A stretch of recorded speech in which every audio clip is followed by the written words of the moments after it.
Operation Sindoor. Bharat ಮತ್ತು ಪಾಕಿಸ್ತಾನದ ನಡುವೆ ಏನಾದರೂ ಯುದ್ಧದ ಭೀತಿಗಳು, ಯುದ್ಧದ ಸನ್ನಿವೇಶ ಸೃಷ್ಟಿಯಾಗ್ಬಿಟ್ರೆ ಇಡೀ ಜಗತ್ತೇ ಒಂದು ಕ್ಷಣ ದಂಗಾಗ್ಬಿಡುತ್ತೆ. ಯಾಕೆ? ಆ ಪ್ರಖರತೆ ಹಂಗಿರುತ್ತೆ. ಇದರ ಭಾಗವಾಗಿ ಪಹಲ್ಗಾಮ್ನಲ್ಲಿ ಅಟ್ಯಾಕ್ ಮಾಡಿದ್ರು. ಪಹಲ್ಗಾಮ್ನ ತದ್ವಿರುದ್ಧವಾಗಿ ಭಾರತ ಆಪರೇಷನ್ ಸಿಂಧೂರ್ ಮುಖಾಂತರ ಉತ್ತರ. ಈ ಆಪರೇಷನ್ ಸಿಂಧೂರದ ಸಮಯದಲ್ಲಿ ಒಂದು ಚರ್ಚೆ ಆಯಿತು. ಪಾಕಿಸ್ತಾನದ ಅತ್ಯಂತ ಸುರಕ್ಷಿತ ಅಣ್ವಸ್ತ್ರ ನೆಲೆ ಅಂತ ಕರೆಸಿಕೊಳ್ಳುವಂಥ ಕಿರಾನ ಹಿಲ್ಸ್ ಮೇಲೆ ಭಾರತದವರು ದಾಳಿ ಮಾಡಿದ್ದಾರೆ ಅಂತ ಪಾಕಿಸ್ತಾನ ಒಂದು ಅಜೆಂಡಾ ರೀತಿಯಲ್ಲಿ ಕ್ರಿಯೇಟ್ ಮಾಡೋ ಪ್ರಯತ್ನವನ್ನು ಮಾಡಿತು. ಜಗತ್ತಿಗೆ ತೋರಿಸೋ ಪ್ರಯತ್ನವನ್ನು ಮಾಡಿತು. ಪಾಕಿಸ್ತಾನದ ಮಾಧ್ಯಮಗಳು ಅದನ್ನು ಬಿತ್ತರಿಸಿದ್ದೆ. ನೋಡಿ, ಪಾಕಿಸ್ತಾನ ಪರಮಾಣು ದಾಳಿಗೆ ಒಂದು ಪ್ರವೋಕ್ ಮಾಡ್ತಾ ಇದೆ, ಮುಂಚೂಣಿ ಹಂತಕ್ಕೆ ಬರ್ತಾ ಇದೆ ಅಂತ ಪಾಕಿಸ್ತಾನ ಇಡೀ ಜಗತ್ತಿನಾದ್ಯಂತ ತೆಗೆದುಕೊಂಡು ಹೋಗೋ ಪ್ರಯತ್ನವನ್ನು ಮಾಡಿತ್ತು. ಹಾಗಾದರೆ ಈ ಕಿರಾನ ಹಿಲ್ಸ್ ಮೇಲೆ ಭಾರತ ಆಕಸ್ಮಿಕವಾಗಿ ಏನಾದರೂ ದಾಳಿ ಮಾಡೋ ಪ್ರಯತ್ನವನ್ನು ಮಾಡಿತ್ತು ಅಥವಾ ಉದ್ದೇಶಪೂರ್ವಕವಾಗಿ ಇಂಥದ್ದೊಂದು ದಾಳಿ ಆಗಿತ್ತು? ಇದು ಒಂದು ಪ್ರಶ್ನೆ ಇದೆ. ಈ ಪ್ರಶ್ನೆಗೆ ಉತ್ತರವನ್ನು ಮಾಜಿ CDS ಅಂದರೆ chief defence of staff Anil Chauhan ಉತ್ತರವನ್ನು ಕೊಟ್ಟಿದ್ದಾರೆ. ಹಾಗಾದರೆ ಇದು ಅನಿವಾರ್ಯವಾಗಿ ನಡೆದಿದ್ದ, ಉದ್ದೇಶಪೂರ್ವಕವಾಗಿ ನಡೆದಿದ್ದ, ಆಕಸ್ಮಿಕವಾಗಿ ಏನಾದರೂ ದಾಳಿಯಾಗಿತ್ತಾ? ಏನಾಗಿತ್ತು ನೈಜವಾಗಿ? ಯಾಕೆ ಪಾಕಿಸ್ತಾನ ಇದನ್ನು ಜಗತ್ತಿನ ಮುಂದೆ ಬಿತ್ತರಿಸೋ ಪ್ರಯತ್ನವನ್ನು ಮಾಡಿತ್ತು? ಇದರ ಜೊತೆಗೆ ಕೆಲವೊಂದಿಷ್ಟು ಗುರಿಗಳನ್ನು ಅಂದರೆ POK ಭಾಗದ ಕೆಲವೊಂದಿಷ್ಟು ಗುರಿಗಳನ್ನು ಗುರಿಯಾಗಿಸಿಕೊಂಡು ಭಾರತೀಯ ಸೇನೆ ದಾಳಿ ಮಾಡೋದಕ್ಕೆ ಸನ್ನದ್ಧವಾಗಿತ್ತಂತೆ. ಅದಕ್ಕೆ ಅನುಮತಿಯೂ ಕೂಡ ಸಿಕ್ಕಿತ್ತು. ಹಾಗಾದರೆ ಎಲ್ಲೆಲ್ಲಿ ದಾಳಿ ಮಾಡೋದಕ್ಕೆ ಅನುಮತಿ ಸಿಕ್ಕಿತ್ತು? ಆಪರೇಷನ್ ಸಿಂಧೂರದ ಪ್ರತಿಕಾರ ಹೆಂಗಿತ್ತು? ಏನಾಯಿತು ಬೆಳವಣಿಗೆ? ಎಲ್ಲದರ ಬಗ್ಗೆ ಈ ಮೂರನೇ ಸ್ಟೋರಿಯಲ್ಲಿ ನೋಡ್ತಾ ಹೋಗೋಣ. ಪಾಕ್ ಅಣ್ವಸ್ತ್ರ ನೆಲೆ ಮೇಲೆ ಅಚಾನಕ್ಕಾಗಿ ದಾಳಿಯಾಗಿದೆ ಅಂತ ಅನಿಲ್ ಚೌಹಾಣ್ ಅವರು ಕೊಟ್ಟಿರುವಂತಹ ಹೇಳಿಕೆ ಇದು. ಪಾಕಿಸ್ತಾನದ ಕಿರಾನ ಬೆಟ್ಟಗಳ ಮೇಲೆ ಅಪ್ಪಳಿಸಿದ್ದಂಥ ಭಾರತೀಯ ಕ್ಷಿಪಣಿ ಏನಿದೆ ಅದು ಅಚಾನಕ್ಕಾಗಿ ಹೋಗಿ ತಲುಪಿದ್ದು, ಉದ್ದೇಶಪೂರ್ವಕವಾಗಿ ಹೋಗಿದ್ದಲ್ಲ. ಈ ಪಾಕಿಸ್ತಾನ ಹೇಳ್ತು ಪ್ರವೋಕ್ ಮಾಡ್ತಿದ್ದಾರೆ ಅವರು ನಮ್ಮನ್ನ ಅಂತ, ಪರಮಾಣು ವಿಚಾರದಲ್ಲಿ ಪ್ರವೋಕ್ ಮಾಡ್ತಿದ್ದಾರೆ ಅಂತ. ಅದಕ್ಕೆ ತದ್ವಿರುದ್ಧವಾಗಿ ಇವತ್ತು ಬಂದಿರುವಂಥ ಹೇಳಿಕೆ ಇದು. ಪರಮಾಣು ಕೇಂದ್ರವನ್ನೇ ಟಾರ್ಗೆಟ್ ಮಾಡಿತ್ತಾ ಭಾರತ ಅನ್ನುವಂತಹ ಪ್ರಶ್ನೆ. ಮಾಜಿ CDS ಎಲ್ಲ ಸ್ಪಷ್ಟನೆ ಕೊಡೋ ಪ್ರಯತ್ನವನ್ನು ಮಾಡಿದರು. ಕಿರಾನ ಹಿಲ್ಸ್ ಮೇಲಿನ ಸ್ಫೋಟದ ಹಿಂದಿನ ಅಸಲಿ ಕಹಾನಿಯನ್ನು ಇವರು ಬಿಚ್ಚಿಡೋ ಪ್ರಯತ್ನವನ್ನು ಮಾಡಿದರು. ವಾಯುಪಡೆಯ ಮಾಜಿ ಏರ್ ಮಾರ್ಷಲ್ AK ಭಾರತಿ ಇದ್ರ ಬಗ್ಗೆಲ್ಲ ಸತ್ಯವನ್ನು ಹೇಳಿದ್ದಾರೆ. ಪಹಲ್ಗಾಮ್ ಆಯಿತು, ಅದಾದ ನಂತರ ಭಾರತ ದಿಟ್ಟ ಪ್ರತಿಕಾರವನ್ನು ತೆಗೆದುಕೊಳ್ತು. ಅದಾದ ನಂತರ ಪಾಕಿಸ್ತಾನದ ಅತ್ಯಂತ ರಹಸ್ಯ ಅಣ್ವಸ್ತ್ರ ಸಂಗ್ರಹಣಾ ಕೇಂದ್ರವಾಗಿರುವಂಥ ಕಿರಾನ ಹಿಲ್ಸ್ ಭಾಗದಿಂದ ಹೊಗೆ ಬರ್ತಾ ಇರುವಂಥ ದೃಶ್ಯಗಳನ್ನು ಪಾಕಿಸ್ತಾನದ ಮಾಧ್ಯಮಗಳೆಲ್ಲ ಬಿತ್ತರಿಸುವ ಪ್ರಯತ್ನವನ್ನು ಮಾಡಿದವು. ಪರಮಾಣು ನೆಲೆಯನ್ನು ಗುರಿಯಾಗಿಸಿಕೊಂಡು ದಾಳಿ ಮಾಡ್ತಿದ್ದಾರೆ, ವಿಕಿರಣ ಸೋರಿಕೆ ಆಗ್ತಾ ಇದೆ, ಜನಸಾಮಾನ್ಯರಿಗೆ ಹೊಡೆತ ಬೀಳುತ್ತೆ, ಇತ್ಯಾದಿ ಸುದ್ದಿಗಳೆಲ್ಲ ಪಾಕಿಸ್ತಾನದಿಂದ ಬರೋ ಪ್ರಯತ್ನ ಆಯಿತು. ಅದಕ್ಕೆ ಇದೀಗ ಅನಿಲ್ ಚೌಹಾಣ್ ಅವರು ಕೊಟ್ಟಿರುವಂಥ ಹೇಳಿಕೆ ಅದೊಂದು ಅಚಾನಕ್ ಆಗಿರೋದು. ಹೆಂಗಾಯಿತು ದಾಳಿ ಅನ್ನೋದ್ರ ಬಗ್ಗೆ ನಾನು ಬರ್ತೀನಿ, ಏನಾಯಿತು ಬೆಳವಣಿಗೆ ಅಂತ. ಯಾಕಿದು ಇಂಪಾರ್ಟೆಂಟು ಅಂತ ಹೇಳಿದರೆ, ಪಾಕಿಸ್ತಾನದ ಪಂಜಾಬ್ ಪ್ರಾಂತ್ಯದಲ್ಲಿ ಒಂದು ಸರ್ಗೋದಾ ಎನ್ನುವಂಥ ಒಂದು ಪ್ರದೇಶ ಇದೆ.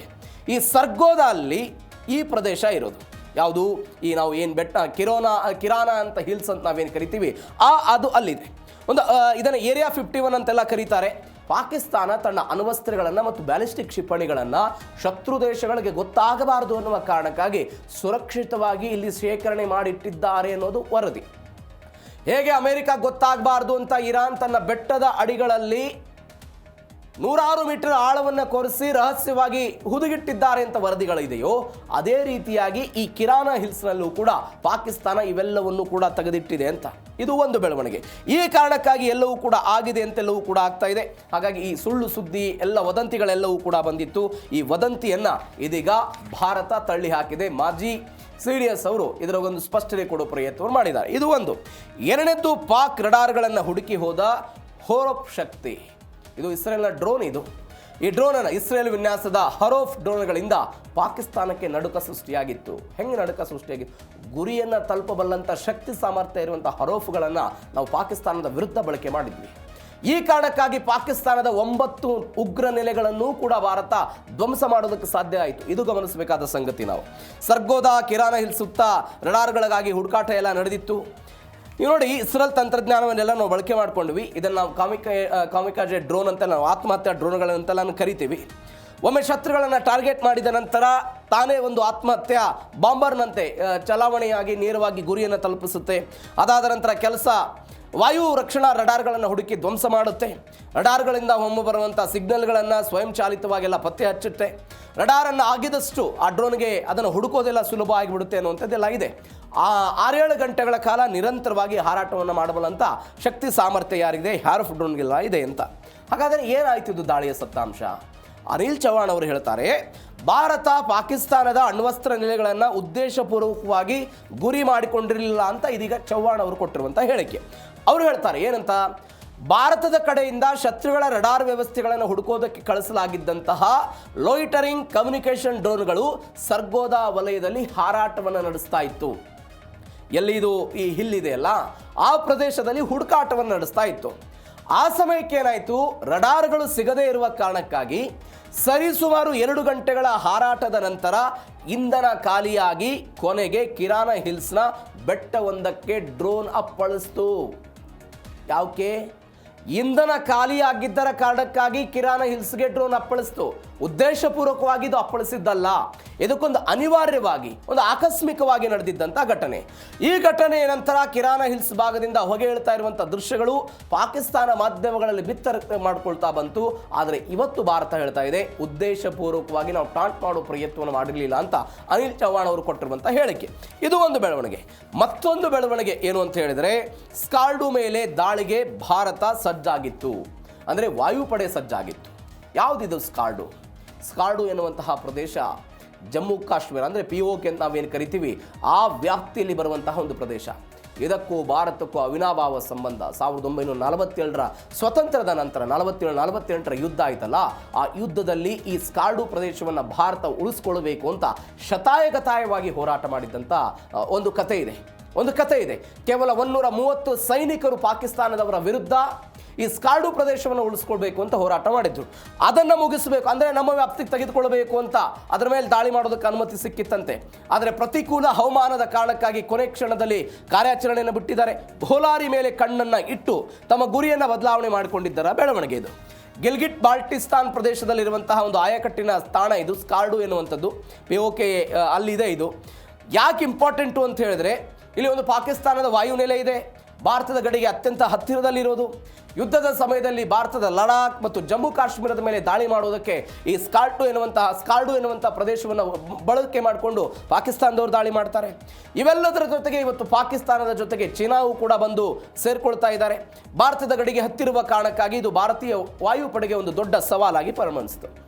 ಯಾಕೆ ಇಂಪಾರ್ಟೆಂಟ್ ನೋಡಿ, 1947-48ರಲ್ಲಿ ಯುದ್ಧ ಆಯಿತು.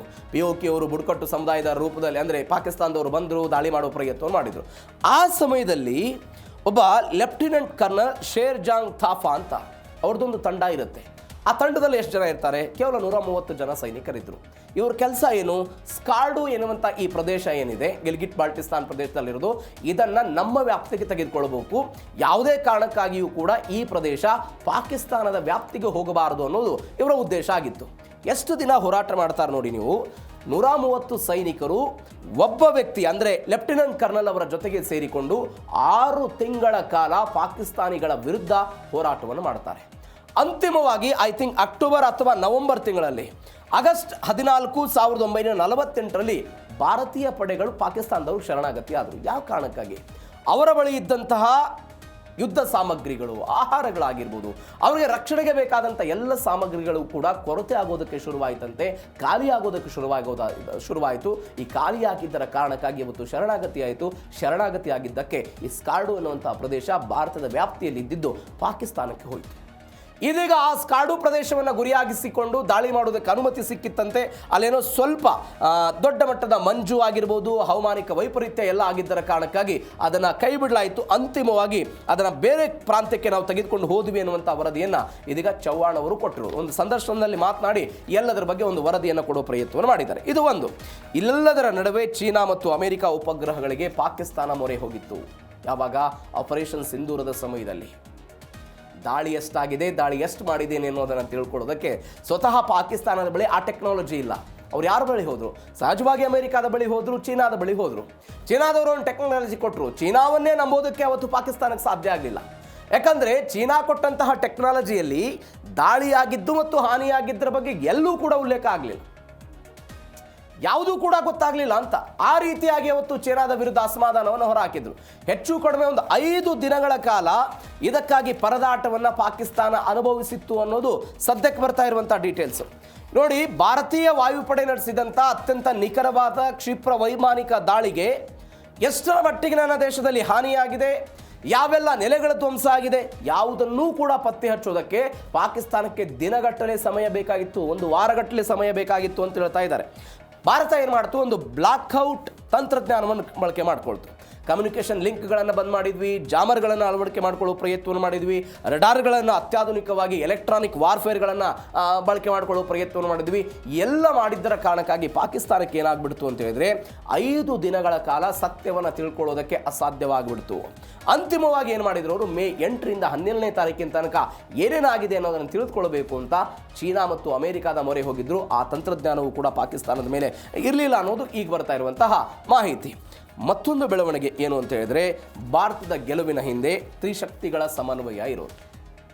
ಈಗ ನಾವು 1965ರ ಯುದ್ಧ, 71ರ ಯುದ್ಧ, ಈ ಯುದ್ಧದಲ್ಲಿ ವಾಯುಪಡೆ ಬೇರೆ, ಭೂಸೇನೆ ಬೇರೆ, ಅದಾದ ನಂತರ ನೌಕಾಪಡೆ ಬೇರೆ, ಎಲ್ಲರೂ ಕೂಡ ಸಪ್ರೇಟ್ ಆಗಿ ನಿರ್ಣಯಗಳನ್ನು ತೆಗೆದುಕೊಳ್ತಾ ಇದ್ರು.